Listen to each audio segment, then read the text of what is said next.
बात करेंगे company account पे, या इसी को कॉर्पोरेट अकाउंट भी बोलते हैं। शेयर बेच के जो कंपनी पैसे इकट्ठा करती है, उसकी अकाउंटिंग कैसे की जाती है, यही इस चैप्टर में सिखाया जाता है। अब शेयर क्या होता है? शेयर का मतलब होता है हिस्सा, यानी कि कंपनी हिस्सेदारी बेच रही होती है, मालिकाना हक बेचती है। तो अब जैसे कंपनी कोई 1 लाख से शुरू हो रही है, आपने 10,000 पैसा लगा दिया, तो आप 10% के मालिक हो जाओगे। तो उसकी जो डिविजिबल प्रॉफिट है, उसमें 10% आपको भी मिलेगा।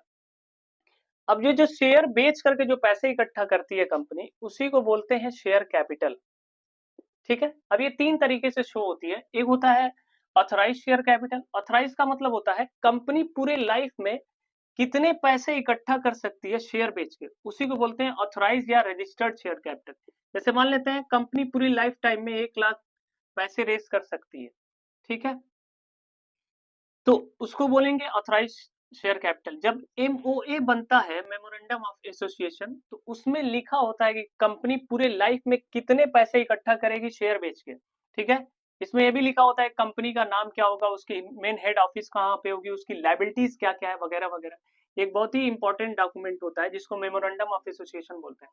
अब जैसे ऑथराइज शेयर कैपिटल पूरे लाइफ में 1 लाख पैसे इकट्ठा कर सकती है शेयर बेच के। शेयर का दाम है मान लेते हैं 10 रुपए, ठीक है, तो ये टोटल कितना शेयर बेचेगी? 10,000, ठीक है ना। 10,000 शेयर बेच करके 10 रुपए का एक शेयर है, तो 1 लाख इकट्ठा करेगी पूरे लाइफ में। हो सकता हो अभी ये 5,000 ही शेयर बेच रही है और 10 रुपए का दाम है शेयर का, तो कितना शेयर? 50,000। ये इशूड शेयर कैपिटल कहलाएगा, यानी कितना शेयर बेच बेच के पैसा इकट्ठा करेगी। सब्सक्राइब का मतलब होता है कितना शेयर बिक गया है, हो सकता हो पूरा ही बिक जाए, तो 5,000 इंटू 10, 50,000 पूरा पैसा इकट्ठा कर लेगी, ठीक है ना। सब्सक्राइब शेयर कैपिटल का मतलब लोगों ने कितना शेयर खरीद लिया है और उससे कितना पैसा आएगा, वही सब्सक्राइब शेयर कैपिटल, ठीक है। एक क्वेश्चन से समझेंगे तो शायद ये बेहतर तरीके से समझ में आएगा, उसकी अकाउंटिंग बेहतर तरीके से समझ में आएगी।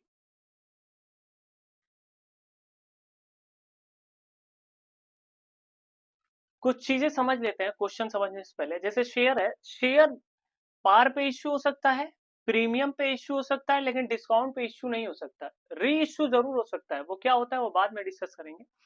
एट पार का मतलब होता है 10 रुपए वाला शेयर 10 में बेचा जा रहा है, यानी रेट टू रेट, उसको पार बोलेंगे। प्रीमियम का मतलब 10 रुपए वाला शेयर 12 रुपए का अगर बेचा जा रहा है, या 13 का बेचा जा रहा है, या 15 का, कहने का मतलब उसके फेस वैल्यू से अगर ज्यादा का बेचा जा रहा है तो उसको प्रीमियम बोलेंगे।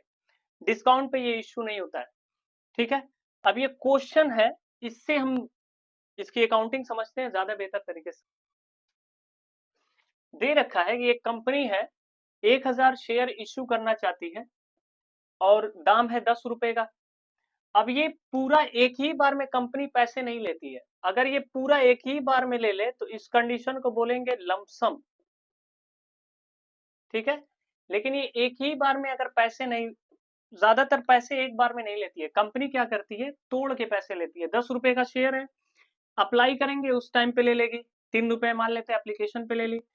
जब अप्लाई कर लेते हैं तो उसके कुछ दिनों बाद अलॉटमेंट यानी शेयर होल्डर बनाती है, तो उस टाइम पे शेयर अलॉट करती है, तो उस टाइम पे कुछ पैसे ले लेती है। उसके बाद फिर कॉल करती है शेयर होल्डरों को कि हमें पैसे दो, उसको फर्स्ट कॉल बोलते हैं। उसके बाद फिर पैसे मांगती है, अगर बचा है तो सेकेंड कॉल बोलते हैं। जैसे 10 रुपया शेयर था, 3 रुपए यहाँ पे मांगा, अलॉटमेंट पे अप्लाई की तो 3 रुपए, अलॉटमेंट पे 3 रुपए, फर्स्ट कॉल पे 2 रुपए। अगर 2 रुपए सेकेंड कॉल पे मांगी और 10 रुपए यहीं पे पूरा हो गया, तो यही सेकेंड एंड फाइनल कॉल हो जाएगा। ऑल शेयर वर फुली सब्सक्राइब। ये क्वेश्चन है, इससे इसकी अकाउंटिंग समझते हैं। जब लोग अप्लाई करते हैं, तो अप्लाई करते हैं तो बैंक में पैसा आता है। एक चीज और, बिजनेस में जब भी पैसा आता था तो हम लोग क्या कहते थे, cash account debit to capital. अब चूंकि कंपनी कैश में लेन देन नहीं करती है, वो बैंक से लेन देन करती है, तो bank account debit to capital होगा। लेकिन ये जो कैपिटल आई है ये शेयर से आई है, इसलिए लिखेंगे bank account debit to share capital. जब भी बिजनेस में पैसा आएगा, यानी कंपनी के पास जब भी पैसा आएगा, तो यही एंट्री होगी, bank account debit to share capital. अब ये कैसे होगा ये देखते हैं। सबसे पहले अप्लाई करेंगे लोग, यानी पैसे आएगा बैंक में, तो लिखेंगे बैंक अकाउंट डेबिट। जब भी अप्लाई करते हैं तो पैसे देना पड़ता है, तो बैंक अकाउंट डेबिट टू, अब लोग इतने ज्यादा हैं, कई 100 शेयर होल्डर हो सकते हैं, कई हजार हो सकते हैं, वो तो डिपेंड करता है कितना शेयर बेच रही है कंपनी। तो अब उनका नाम, गिवर का नाम लिखना पॉसिबल नहीं है, इसलिए इस इंस्टॉलमेंट का नाम लिख देती है कंपनी, तो लिखती है bank account debit to share application. ठीक है, bank account debit to share application. कितना शेयर बेच रही है कंपनी? 1000। मांगी कितना है? 3 रुपए। कितना पैसा आ जाएगा? 3000 रुपए। ठीक है, अब इस पैसे को शेयर कैपिटल में ट्रांसफर कर देती है कंपनी। तो कैपिटल में जब भी ट्रांसफर करेंगे तो कैपिटल क्रेडिट हो जाएगी, तो लिखेंगे to share capital. Share capital 3000 रुपए। इस पैसे को जब शेयर कैपिटल में ट्रांसफर करेंगे तो ये डेबिट हो जाएगा, तो लिखेंगे share application account debit 3000। Eventually entry देखो यही बनी, शेयर एप्लीकेशन क्रेडिट है, शेयर एप्लीकेशन डेबिट हो गया, इफेक्ट खत्म हो गया। एंट्री क्या बनी? Bank account debit to share capital. ठीक है, ये तो पहली एंट्री है। अब यहाँ पे अलॉटमेंट अब क्या करती है? शेयर होल्डर बना देती है उन सबों को, अलॉटमेंट के टाइम पे शेयर होल्डर बना देती है। तो पहले ड्यू करती है, यानी पहले पैसे मांगती है, यहाँ पे डेटर बनाएगी सबको। तो इतने ज्यादा है, उनका नाम लिखना पॉसिबल नहीं है। ठीक है, तो शेयर कैपिटल के लिए सबको डेटर बनाएगी, तो टू शेयर कैपिटल। अब डायरेक्ट पैसे तो नहीं आएगा, पहले मांगेगी कंपनी, तो सबको डेटर बनाएगी, तो सबका नाम लिखना पॉसिबल नहीं है, तो लिखेगी शेयर अलॉटमेंट अकाउंट डेबिट, यानी इसी इंस्टॉलमेंट का नाम लिख देगी। कितना? 3 रुपए मांगी है, 1000 शेयर बेच रही है, तो 3000 ड्यू करेगी, यानी 3000 मांगेगी। उसके बाद क्या होगा? बैंक में कुछ दिन बाद पैसे आ जाएंगे, तो लिखेगी बैंक अकाउंट डेबिट टू।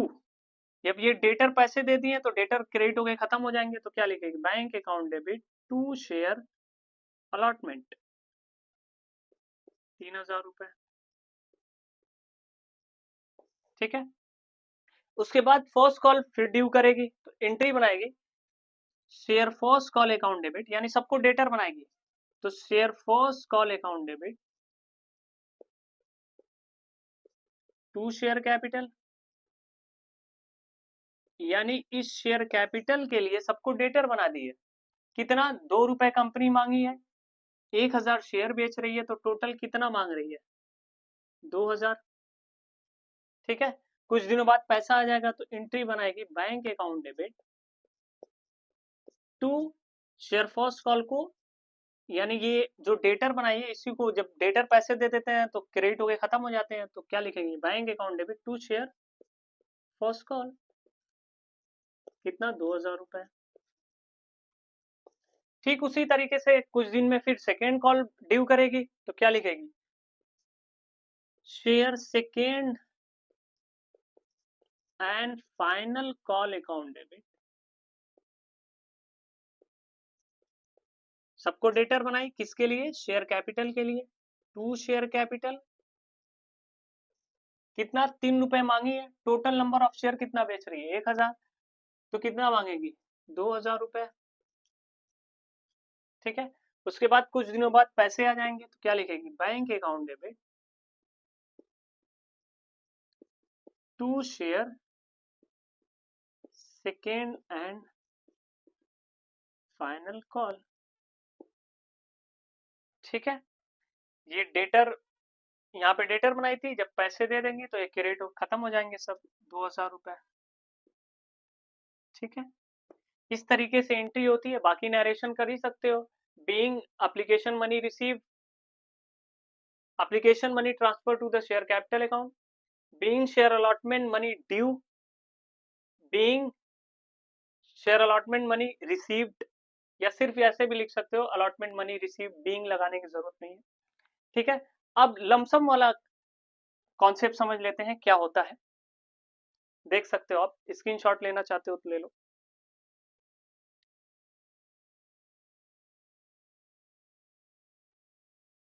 जब कंपनी 1000 मान लेते हैं शेयर बेच रही है और पूरा पैसा एक ही बार में इकट्ठा ले ले, तो उस कंडीशन को क्या बोलेंगे? लमसम। तो इस तरीके से अगर कंपनी पैसे मांग रही है तो किस तरीके से उसकी एंट्री होगी, ये देख लेते हैं।